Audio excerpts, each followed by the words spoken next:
महाराष्ट्र के विधानसभा चुनावों को लेकर बसपा दिख रही है महाराष्ट्र में एक्शन मोड पर। नासिक में बसपा की कल राज्य स्तरीय बैठक हुई संपन्न। जी हां साथियों, मैं सागर ननी और आप देख रहे हैं प्रबुद्ध भारत टीवी। अगर आपने हमारे चैनल को अब तक सब्सक्राइब नहीं किया है तो कृपया हमारे चैनल को सब्सक्राइब करें और बेल आइकन को दबाकर ऑल पर क्लिक करें।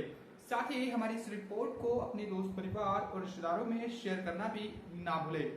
दरअसल आपको बता दूं कि इसी साल के अंत में महाराष्ट्र में विधानसभा के चुनाव होने हैं, जिसको लेकर अलग अलग पार्टियां युद्ध स्तर पर जुट चुकी है, जिसमें बसपा भी अपनी अहम भूमिका निभाते हुए दिख रही है।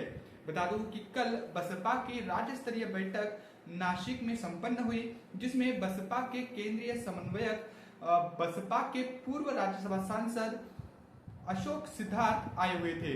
बता दूं कि इस बैठक में महाराष्ट्र के सभी जोन के पदाधिकारी, मुख्य पदाधिकारी के साथ साथ जिला पदाधिकारी और विधानसभा के पदाधिकारियों के साथ ये बैठक नासिक में कल संपन्न हुई है, पूरी हुई है, और जिसमें तमाम बातों को लेकर जिक्र हुआ कि आने वाले विधानसभा चुनावों को बसपा किस प्रकार से लड़ेगी। बता दूं कि बसपा इस बार महाराष्ट्र में पूरी दमदारी के साथ, पूरी ताकत के साथ ये चुनाव लड़ने की स्थिति में दिख रही है और अलग अलग पार्टियां भी इस विधानसभा के चुनाव को लड़ने की कोशिश कर रही है।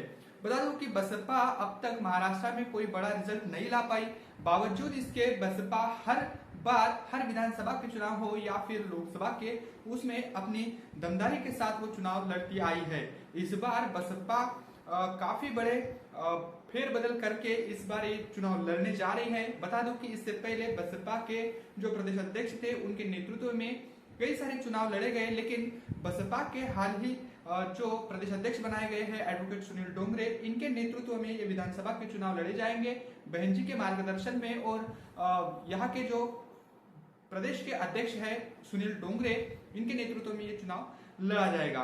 तो बता दूं कि अशोक सिद्धार्थ, इन्होंने इस मौके पर कई सारी बातें कही, जिसमें उन्होंने कहा कि महात्मा ज्योतिबा फुले, छत्रपति साहू जी महाराज, डॉक्टर बाबा साहब अम्बेडकर, इनके 102 साल के संघर्ष का नतीजा भारत का संविधान है। इस बात का जिक्र उन्होंने कहा और कहा कि भारत के संविधान के प्रति बसपा के सिवा दूसरी कोई पार्टी ईमानदार नहीं है जो भारत को संविधान को प्रोटेक्ट कर सके।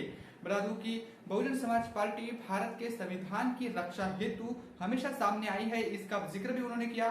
भारत का संविधान हमारे महापुरुषों के खून पसीने का निचोड़ है। 1918 में आया साउथ ब्यूरो कमीशन से लेकर गोलमेज परिषद में बाबा साहेब डॉक्टर भीमराव रामजी अम्बेडकर जी ने जो बातें कही, उसका जिक्र उन्होंने किया। अस्पृश्य समाज के लिए इंग्लैंड गवर्नमेंट से जो योजनाएं भारत के पिछड़ी जातियों के लिए मिलनी थी, वो सफल कोशिशें भी उनकी ओर से की गई। इसके बाद गांधी जी द्वारा पुनः पैक्ट कर उन सभी योजनाओं को खारिज करने का काम नियोजनबद्ध तरीके से किया गया, इसका भी उन्होंने जिक्र किया। भारत के तमाम पिछड़े, अति पिछड़ी जातियों को अधिकारों से वंचित करने का काम यहाँ की व्यवस्था ने किया। इस तमाम घटनाओं के बावजूद बाबा साहेब ने डटकर इनका सबका सामना किया। पुनः पैक्ट में जो रिजर्वेशन का प्रावधान था, उसी रिजर्वेशन को अंग्रेज शासनकाल में भारत में लागू करने का संवैधानिक तरीके से पहला काम किया गया। महापुरुषों के 108 साल का पूरा इतिहास समझाते हुए स्वतंत्र भारत में संविधान को पूर्ण तरीके से लागू करने का जो निर्णय है, जो ध्येय है, जो उद्देश्य है, ये बसपा सुप्रीमो का है। उनके शासनकाल का जिक्र करते हुए उन्होंने कहा कि जिसकी जितनी संख्या भारी, उसकी उतनी हिस्सेदारी को बसपा सुप्रीमो ने अपने शासनकाल में महत्व दिया। इस बात को समझाते हुए बसपा बहुजन समाज पार्टी कार्यकर्ताओं को फिर से अपनी ताकत को महाराष्ट्र में बढ़ाने का काम करना होगा। इन तमाम बातों का जिक्र जो है अशोक सिद्धार्थ उन्होंने किया। तो बता दूं कि आने वाले इस विधानसभा के चुनावों को लेकर बसपा काफी दमदारी के साथ ये चुनाव लड़ेगी और इस चुनाव को लेकर बसपा के अलग अलग जिलों में विधानसभा वार समीक्षा बैठकें भी चल रही है, और जिसके लिए जो बसपा के महाराष्ट्र प्रदेश के अध्यक्ष हैं सुनील डोंगरे, इन्होंने खुली छूट दी है कार्यकर्ताओं को कि वो अपने हिसाब से अपने संगठन को चुस्त दुरुस्त करे।